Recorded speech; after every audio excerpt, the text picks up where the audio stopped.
जय हिंद साथियों, आज हमारा हिंदी का प्रैक्टिस सेट नंबर 12 है। देखिए, जैसा कि हमने बताया था आपको कि यह जो प्रैक्टिस सेट है ये उत्तर प्रदेश पुलिस कांस्टेबल री एग्जाम 2024 को देखते हुए तैयार किया गया। ठीक है, पहले क्वेश्चन पे आते हैं।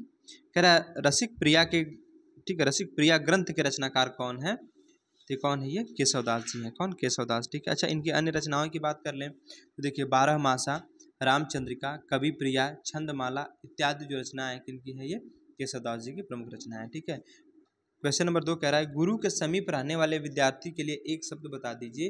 तो क्या होता है? अंत्यवेशी होता है। क्या होता है? अंत्यवेशी होते, अरे अंत्यवासी होता है। ठीक है, क्या होता है? अंत्यवासी, राइट। अच्छा, अगर पूछ दे आपसे घर अथवा महल का वह भीतरी भाग जहाँ स्त्रियां रहती हैं उसे क्या कहते हैं? अंतःपुर कहते हैं। ठीक, और ब्रह्मचर्य का पालन करने वाला एवं सात्विक जीवन बिताने वाला व्यक्ति क्या कहलाता है? ब्रह्मचारी कहलाता है, राइट।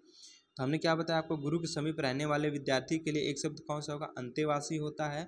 और घर अथवा महल का वह भीतरी भाग जहाँ स्त्रियां रहती है उसको अंतःपुर कहते हैं। और ब्रह्मचर्य का पालन करने वाला एवं सात्विक जीवन बिताने वाला व्यक्ति ब्रह्मचारी कहलाता है, राइट।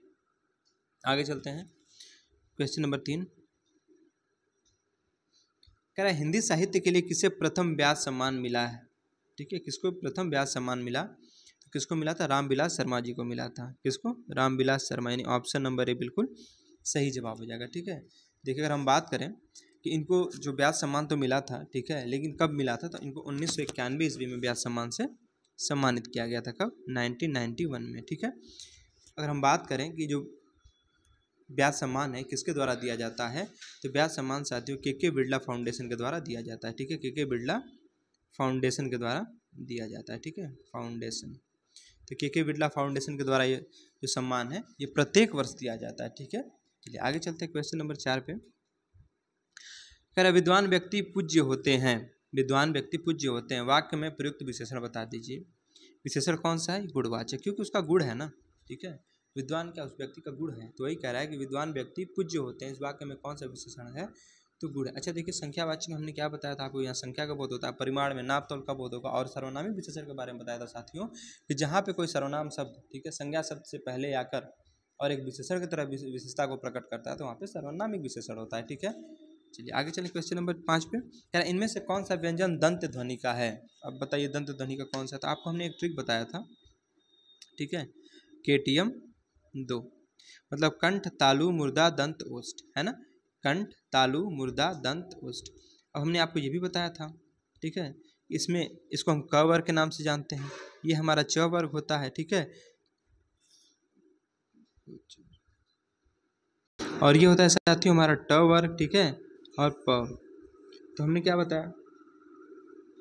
क च ट ये होता है, त होता है, ठीक है, और प व ये होता है। ठीक है, देखिए, ये हमारा क वर्ग, च वर्ग, ट वर्ग, त वर्ग, प वर्ग। ठीक है, और आपसे क्या पूछा था इसमें?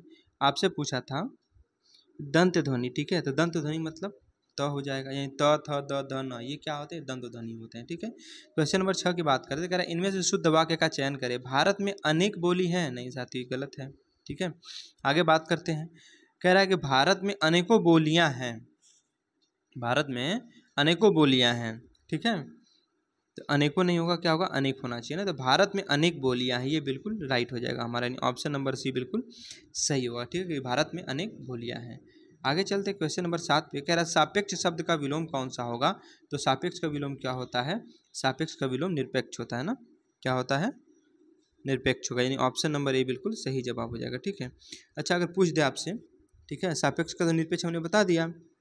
अगर पूछ दे आपसे निष्पक्ष, ठीक है, जो निष्पक्ष दिया है ये, ठीक है, निष्पक्ष का विलोम क्या होता है? निष्पक्ष का विलोम पक्षपाती होता है। क्या होता है? पक्षपाती होता है, राइट। आगे चलते क्वेश्चन नंबर 8 पे। कह रहा है इनमें से अरविंद शब्द का पर्यायवाची कौन सा है? तो अरविंद का पर्यायवाची कौन सा इसमें है साथियों? तो कमल है। कौन सा? कमल। ठीक है, अच्छा, अगर बात करें हम कमल के कौन कौन से पर्यायवाची होते हैं, देखिए, पंकज होता है, अरविंद होता है, नीरज होता है, सरोज होता है, इंदिवर होता है ना, और उसके बाद फिर सरसिज होता है, पुष्कर होता है, नलिन होता है, अंबुज होता है और राजीव होता है, राइट। एक बार फिर से देख लीजिए, कमल के पर्यायवाची शब्द कौन कौन से होते हैं? अरविंद होता है, पंकज होता है, नीरज होता है, इंदिवर होता है, सरोज होता है, नलिन होता है ना, और उसके बाद फिर सरसिज होता है, पुष्कर होता है, अंबुज होता है और राजीव होता है, राइट। चलिए आगे चलते हैं क्वेश्चन नंबर 9 पे। कह रहा है संचारी भाव की संख्या कितनी है? तो साथियों हमने क्या बताया था, जो संचारी भाव होते हैं इनकी संख्या कितनी होती है? 33 होती है ना, ऑप्शन नंबर ए बिल्कुल सही जवाब होगा। क्वेश्चन नंबर 10 की बात करते हैं। कह रहा है किवाड़ शब्द में किवाड़ शब्द इनमें से क्या है, बताइए किवाड़ शब्द क्या है? तद्भव है, तत्सम है, देशज है, या इनमें से कोई, मतलब इनमें से कोई नहीं। चौथा ऑप्शन ये कह रहा है इनमें से क्या है साथियों, किवाड़ क्या है? किवाड़ जो कि हमारा क्या है, एक तद्भव शब्द है। क्या है? तद्भव है, ठीक है। नहीं, ऑप्शन नंबर ए बिल्कुल सही जवाब होगा, ठीक है। अच्छा, अगर पूछ दे कि किवाड़ का तत्सम क्या होता है, तो किवाड़ का जो तत्सम होता है ना, वो क्या होता है, वो आपका होता है साथियों कपाट। क्या होता है? कपाट होता है, राइट। चलिए आगे चलते हैं क्वेश्चन नंबर 11 पे। क्वेश्चन नंबर 11 कह रहा है इनमें से हिंदुस्तानी भाषा का रूप कौन सा है, ठीक है। इनमें से हिंदुस्तानी भाषा का रूप कौन सा है, तो हिंदी उर्दू मिश्रित है, ठीक है। हिंदी और उर्दू दोनों मिश्रित, ठीक है। हिंदुस्तानी भाषा का रूप कौन सा है, ये हिंदी और उर्दू मिश्रित, ठीक है। अगर हम बात करें तो देखिए हिंदी भाषा का रूप हिंदी उर्दू मिश्रित है, अर्थात हिंदुस्तानी लोग आमतौर पर हिंदुस्तानी भाषा ही बोलते हैं जो हिंदी और उर्दू दोनों का मिश्रण है, ठीक है। तो क्या है, हिंदी और उर्दू का दोनों का मिश्रण है। आगे चलते क्वेश्चन नंबर 12 कह रहा है झरना, ठीक है, ग्रंथ के रचनाकार कौन है, तो जयशंकर प्रसाद जी हैं। कौन? जयशंकर प्रसाद, यानी ऑप्शन नंबर बी बिल्कुल सही जवाब होगा, ठीक है। आइए इनके बारे में कुछ प्रमुख रचनाएं की बात करते हैं। देखिए जयशंकर प्रसाद जी की प्रमुख रचनाएं कौन कौन सी हैं जो कि बहुत ज़्यादा एग्जाम में पूछा जाता है। एक तो आपकी है कामायनी, कौन सी है, एक है आपकी कामायनी, ठीक है, कामायनी है। कामायनी के बाद क्या है, प्रेम पथिक है, प्रेम पथिक है, ठीक है। उसके बाद आपका क्या है, झरना, ठीक है, झरना पूछा ही था क्वेश्चन में। झरना के बाद क्या है आपका, आंसू,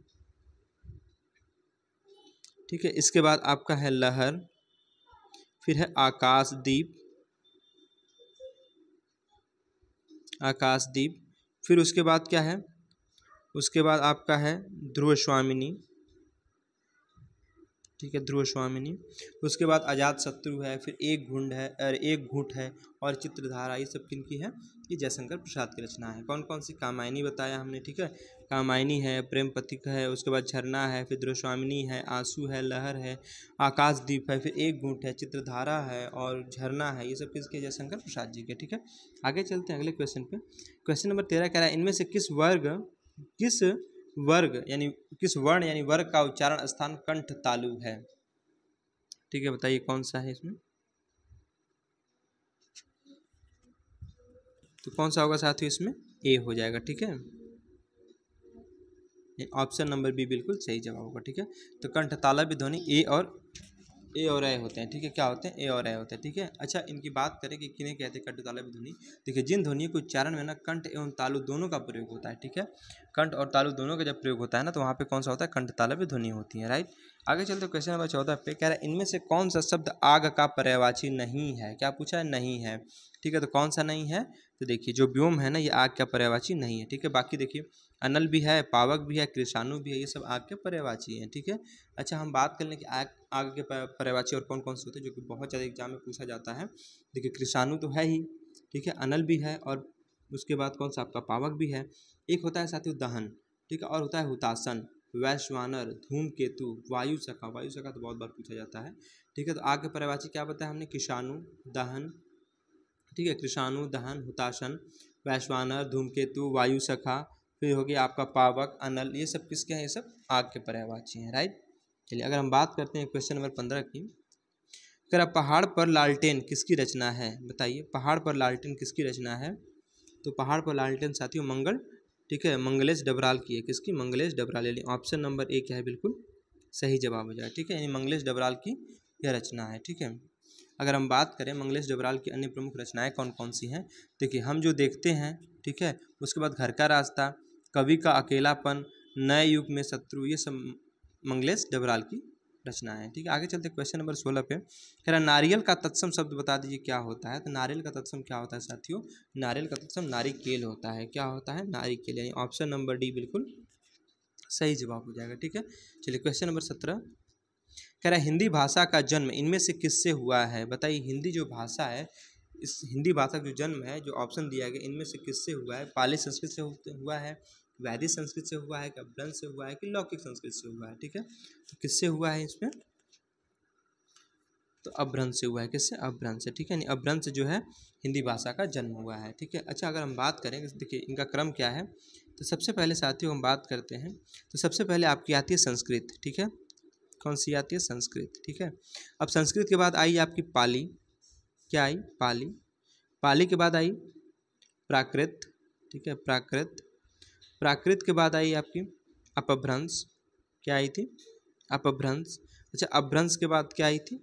हिंदी। क्या आई थी? हिंदी, ठीक है। यानी सबसे पहले आपकी आई थी संस्कृत, पाली, प्राकृत, अपभ्रंश और हिंदी, राइट।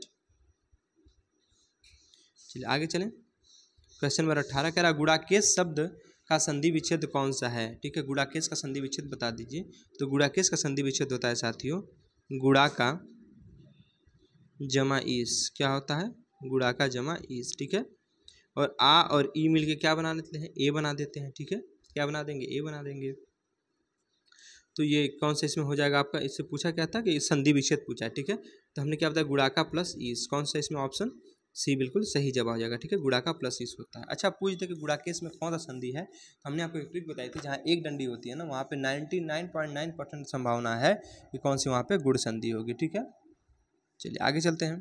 क्वेश्चन नंबर 19 का भी कह रहा है नैसर्गिक शब्द का पर्यायवाची शब्द कौन सा होगा? तो कौन सा होगा? प्राकृतिक होगा, ठीक है। यानी ऑप्शन नंबर बी हो जाएगा इसका सही। तो नैसर्गिक का पर्यायवाची शब्द कौन सा है? प्राकृतिक, ठीक है। अच्छा, अगर हम बात करें नैसर्गिक के अन्य पर्यायवाची शब्द कौन कौन से होते हैं, तो स्वाभाविक होता है, कुदरती होता है, वास्तविक होता है, ठीक है। ये सब किसके हैं?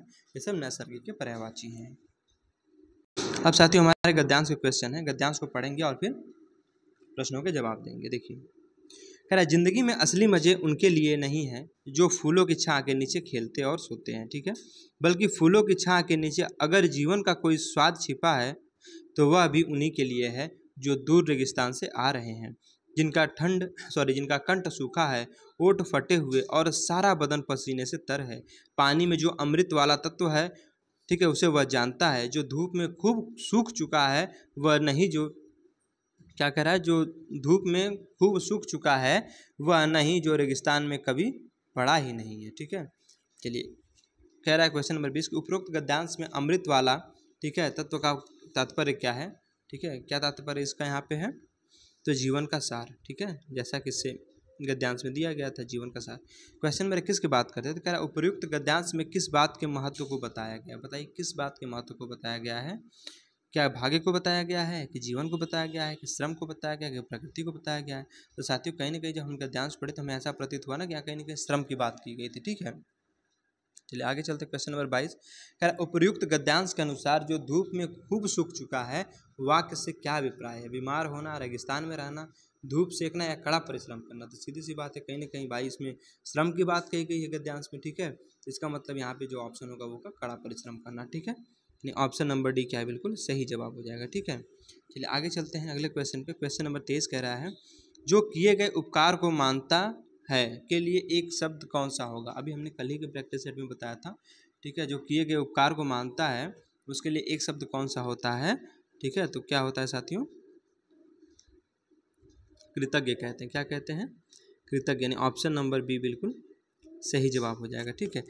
जो किए गए उपकार को मानता है उसे कृतज्ञ कहते हैं। अच्छा, इसका विपरीत ये होता है जिसे अक्सर दिया जाता है, मतलब देता है एग्जाम में, कि कृतज्ञ का विलोम बता दीजिए। तो कृतज्ञ का विलोम साथियों कृतघ्न होता है। क्या होता है? कृतघ्न। जो किए गए उपकार को मानता है वो तो कृतज्ञ हो गया, लेकिन जो किए गए उपकार को नहीं मानता है वो कृतघ्न होता है। क्या होता है? कृतघ्न, ठीक है। चलिए आगे चलें क्वेश्चन नंबर 24 पे। कह रहा है वही मनुष्य है जो मनुष्य के लिए मरे। वही मनुष्य है जो मनुष्य के लिए मरे, ठीक है। इस वाक्य में कौन सा अलंकार है? बता दीजिए कौन सा अलंकार इसमें है? इसमें अनुप्रास अलंकार है, ठीक है। कौन सा है? अनुप्रास अलंकार।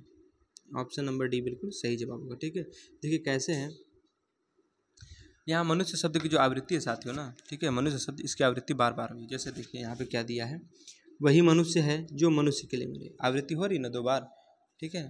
तो यहाँ पे कौन सा है? अनुप्रास अलंकार है, ठीक है। और अनुप्रास अलंकार में हमने क्या बताया था आपको? तो देखिए इसमें क्या होता है, एक वर्ड की आवृत्ति बार बार होती है, ठीक है। देखिए यहाँ मनुष्य शब्द की आवृत्ति, ठीक है, बार बार हुई या 2 बार हुई है, तथा दोनों का अर्थ भी आदमी है, परंतु अन्वय या तात्पर्य इसमें अंतर है। प्रथम बार मनुष्य का आशय कर्ता के रूप में है और वहीं दूसरी बार मनुष्य का आशय संप्रदान, ठीक है, संप्रदान के आशय से है। आगे चलते क्वेश्चन नंबर 25 कह रहा है जहाँ एक ही शब्द में अनेक अर्थ, ठीक है, अनेक अर्थ व्यंजित हो वह कौन सा अलंकार होता है? बता दीजिए कौन सा अलंकार होता है? तो होता है श्लेष अलंकार। कौन सा होता है? श्लेष अलंकार, ठीक है। ऑप्शन नंबर डी बिल्कुल सही जवाब होगा, ठीक है। मतलब क्या होता है कि शब्द तो एक होगा, ठीक है, शब्द एक होगा, और उसके अर्थ अनेक होंगे, वहाँ पे श्लेष अलंकार होता है। ठीक है। अच्छा, ये भी पूछता है कि श्लेष का अर्थ बता दीजिए, तो साथियों तो श्लेष का अर्थ क्या होता है? चिपकना होता है। ठीक है। चलिए आगे चलें क्वेश्चन नंबर 26 पे। कह रहा है इनमें से हिरण का पर्यायवाची कौन सा है? तो हिरण का पर्यायवाची कौन सा है? ठीक है। तो हिरण का पर्यायवाची आपका होता है साथियों, इनमें से हिरण का पर्यायवाची कौन सा है? कुरंग, केसरी, कंचन या सारंग? ठीक है। तो कौन सा इसमें है? तो कंचन। ठीक है। कंचन क्या हिरण का पर्यायवाची है? ठीक है। ऑप्शन नंबर बी आपका बिल्कुल सही जवाब होगा। ठीक है। अगर हम बात करें कंचन के पर्यायवाची की, तो देखिए कंचन का पर्यायवाची हिरण होता है। ठीक है। फिर उसके बाद सोना, कुंदन, कनक, जातरूप, स्वर्ण, ये सब किसके हैं? ये सब हिरण के पर्यायवाची। ठीक है। आगे चलते क्वेश्चन नंबर 27 पे। कह रहा है संयोग का विलोम कौन सा होगा? बता दीजिए संयोग का विलोम क्या होता है? तो संयोग का विलोम क्या होता है? वियोग होता है ना। संयोग का विलोम वियोग होता है ना। चलिए अगर हम बात करें तो सहयोग का विलोम असहयोग और कुयोग का विलोम सुयोग होता है। राइट। क्वेश्चन नंबर 28 कह रहा है चिकना घड़ा होना, चिकना घड़ा होना मुहावरे का अर्थ बता दीजिए। तो इसका अर्थ क्या होता है? निर्लज होना। क्या होना? निर्लज होना। यानी ऑप्शन नंबर बी बिल्कुल सही जवाब होगा। ठीक है। निर्लज होना। ठीक।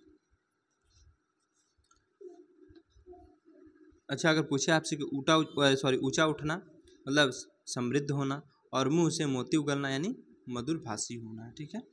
आगे चले क्वेश्चन नंबर 29 पे। कह रहा है हवा में जलने वाली लकड़ी के लिए एक शब्द कौन सा होता है? बताइए। वन कास्ट कहते हैं, समिधा कहते हैं, हवन सामग्री कहते हैं या शुष्क कास्ट कहते हैं। ठीक है। इसे क्या कहते हैं साथियों? इसको हम समिधा कहते हैं ना। तो हवन में जलने वाली लकड़ी के लिए एक शब्द क्या होगा? समिधा हो जाएगा। यानी ऑप्शन नंबर सी बिल्कुल राइट आंसर होगा। ठीक है। अच्छा, क्वेश्चन नंबर 30 कह रहा है इनमें से कौन सा शब्द तत्सम है? ठीक है। तत्सम कौन सा है? अग्र, आँख, आज और आग। तो तत्सम पूछा है ना, तो अग्र, अग्र क्या है साथी? तत्सम शब्द हमारा। ठीक है ना। ऑप्शन नंबर ए सही जवाब होगा। ठीक है। अच्छा, अगर पूछ दे आपसे कि आँख का तत्सम क्या होता है, तो आँख तो हमारा तत्व है। ठीक है। तो इसका तत्सम अक्षी होता है। क्या होता है? अक्षी। ठीक है। और आंग, ठीक है, आग जो है, आग का तत्सम अग्नि होता है और आज का तत्सम अद्ध होता है। ठीक है। आज का क्या होता है? अद्ध होता है। ठीक है। बाकी से हमारे तद्भव शब्द थे, बाकी जो अग्र हमारा ये तत्सम शब्द था। ठीक है। आगे चलते क्वेश्चन नंबर 31 पे। कह रहा है 31 इनमें से कौन से शब्द की वर्तनी सही है? बताइए कौन से शब्द की वर्तनी सही है? ठीक है। इसमें साथियों किस शब्द की वर्तनी सही है? तो देखिए जो ऐतिहासिक लिखा है, ठीक है, आपको क्या लिखना है? ऐतिहासिक। तो ऐतिहासिक तो नहीं होता है पहली बात। ठीक है। ऐतिहासिक नहीं होता है। ठीक है। और उसके बाद अगर हम बात करें कि ऐतिहासिक, तो ऐसे नहीं लिखा जाता है। ऐतिहासिक ये भी नहीं, लेकिन ऐतिहासिक ये बिल्कुल सही लिखा है। ठीक है। ये होता है ए ती हा सिक। ठीक है। ऐसे लिखा जाता है ऐतिहासिक। ठीक है। तो ये हमारा बिल्कुल सही है। ठीक है। आगे चलें क्वेश्चन नंबर आपका 32। कह रहा है यथार्थ शब्द का विलोम कौन सा होगा? यथार्थ का विलोम क्या होता है? आदर्श होता है। ठीक है। यानी ऑप्शन नंबर सी बिल्कुल सही जवाब होगा। ठीक है। तो अगर पूछ दे आपसे कि उचित, ठीक है, उचित का विलोम अनुचित होता है और कृत्रिम का विलोम प्राकृत होता है। क्या होता है? प्राकृतिक होता है। ठीक है। आगे चलते हैं क्वेश्चन नंबर 33 पे। कह रहा है इनमें से दुख का पर्यायवाची कौन सा नहीं है? ध्यान दीजिएगा, पूछा नहीं है। ठीक है। तो बताइए दुख का पर्यायवाची कौन सा नहीं है? देखिए क्लेश होता है, कष्ट भी होता है, पीड़ा भी होता है दुख का, लेकिन मोक्ष थोड़ी ना होता है। और आपसे नहीं पूछा था तो ऑप्शन नंबर बी बिल्कुल सही जवाब होगा। ठीक है। तो मोक्ष जो है ना वो दुख का पर्यायवाची नहीं है यहाँ पे। ठीक है। अच्छा, अगर हम बात करें इसके अलावा, देखिए कष्ट जो है, क्लेश है, पीड़ा है, वेदना है, संताप, तकलीफ, ये सब किसके हैं? ये सब दुख के पर्यायवाची है। ठीक है। चलिए आगे चलते हैं क्वेश्चन नंबर 34 पे। कह रहा है वह श्रेष्ठ उपासक है, वाक्य में प्रयुक्त विशेष कौन सा है?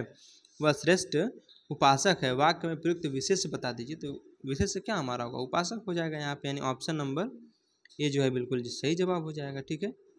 अच्छा, विशेष से हमने बताया था ना, आप विशेष से विशेषण सब कुछ तो पढ़ा बता ही दिया आपको। विशेष से क्या होता है साथियों? संज्ञा और सर्वनाम को विशेष के नाम से जानते हैं। ठीक है। आगे चलते क्वेश्चन नंबर 35 की। कह रहा है क्वेश्चन नंबर 35 कि जयद्रथ वध ग्रंथ के रचनाकार कौन है? ठीक है। कौन है? तो मैथिली शरण गुप्त हैं। ठीक है। यानी ऑप्शन नंबर एक क्या है? बिल्कुल सही जवाब हो जाएगा। ठीक है। अच्छा, अगर बात करें हम इनकी प्रमुख रचनाएं की, देखिए साकेत, पंचवटी, यशोधरा, फिर नहुस, भारत भारती और झंकार, ये सब किसकी है? ये सब मैथिली शरण गुप्त की हैं। किसकी? मैथिली शरण गुप्त की। एक बार फिर से देख लीजिए, साकेत है, पंचवटी है, यशोधरा है, ठीक है, नहुस है, भारत भारती और झंकार, ये सब मैथिली शरण गुप्त की रचना है। क्वेश्चन नंबर 36 की बात करें हैं, कह रहे किनके नाम अधिकतर स्त्रीलिंग हैं? ठीक है, किनके नाम अधिकतर स्त्रीलिंग होते हैं? बताइए, सागरों के नाम, बोलियों के नाम, वृक्षों के नाम या फलों के नाम? ठीक है, तो साथियों किसके नाम होते हैं? अच्छा एक बात बताइए, सागरों के नाम, जैसे मान लीजिए हम ले लेते हैं प्रशांत, ठीक है, प्रशांत महासागर, तो प्रशांत महासागर कैसा है?